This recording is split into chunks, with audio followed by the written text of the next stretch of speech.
thought I was about to lose my son. This shouldn't have happened. This is not an isolated incident.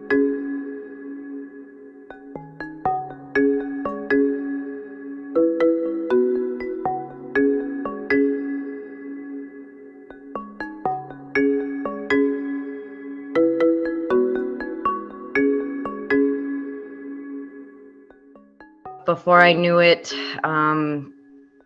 the white dog had Dexter by the neck and just lockjawed on him. I felt hopeless.